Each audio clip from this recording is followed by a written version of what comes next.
I'm Robert Lawrence Kuhn. I'd like to share with you my experiences in telling China's story to the world and my views on the CPC.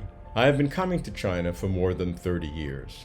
I have traveled all across China, visiting over 100 cities with my long-term partner, Adam Zhu, for research and interviews, books and essays, television, and documentaries. I've given thought over the years as to what has brought about China's developmental miracle. Consider 12 principles. 1. A people who work long and hard to improve the lives of their families and the destiny of their country. 2. The prioritization of economic and social development over ideological rigidity. 3.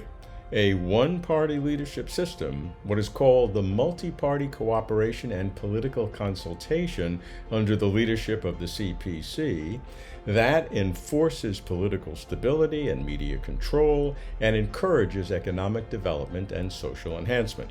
4. A one-party leadership system that is structured in hierarchical administrative levels under the central government, provincial, municipal, county, township, village. 5.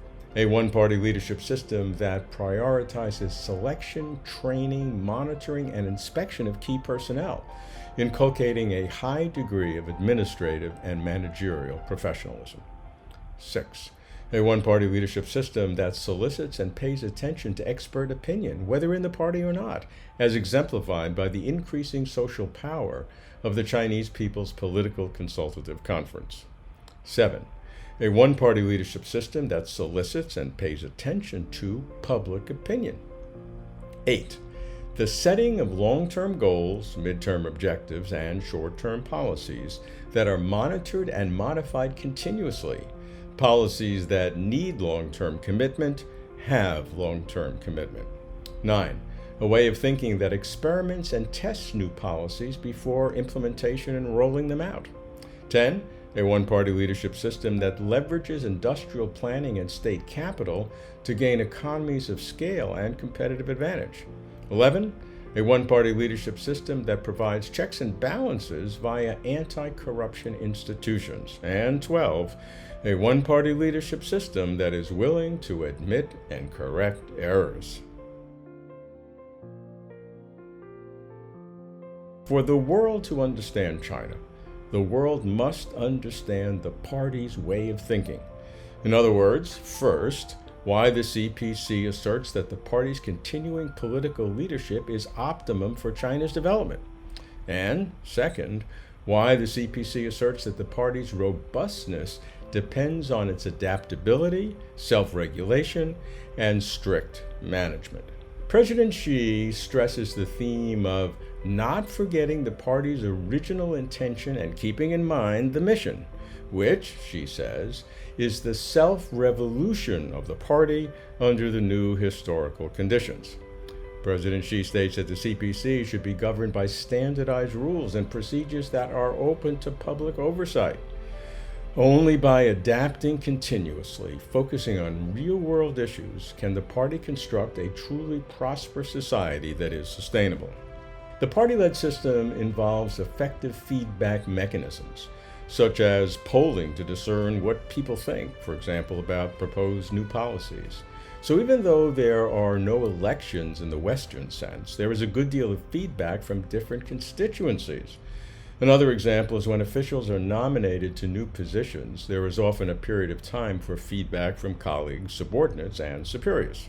Moreover, the work reports of party leadership at party congresses every 5 years and the work reports of the government at the National People's Congress every year reflect a great deal of input and suggestions from all relevant officials, experts, and constituencies. These work reports are not just what top leadership puts together for form and ceremony. No, they are drafted by many teams, and feedback and opinions are solicited from numerous officials and experts. The documents circulate iteratively many times during the 6 to 8 month period or more of their drafting. So my friends in China ask, why does the world misunderstand the CPC?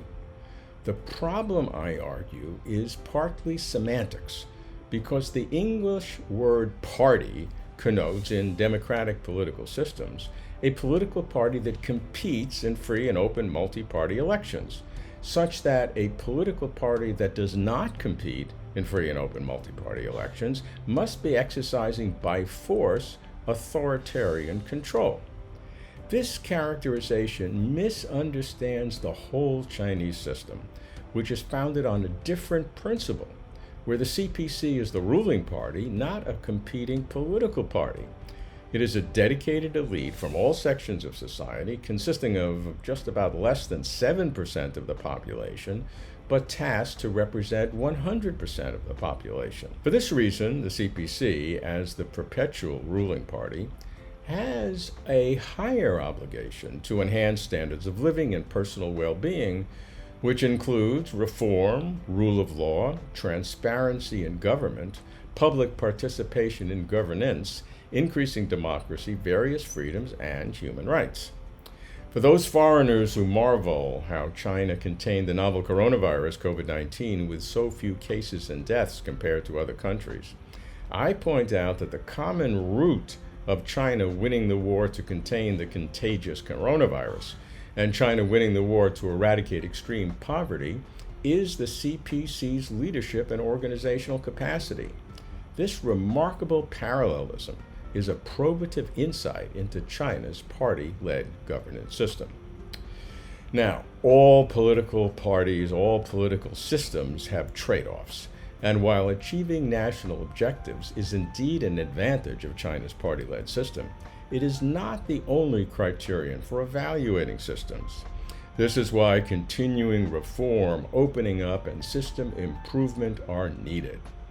Continuing to improve is the same guiding principle that then Zhejiang Party Secretary Xi Jinping told me personally in 2006. It is fair to say that we have achieved successes, she said at that time. Nevertheless, we should have a cautious appraisal of our accomplishments.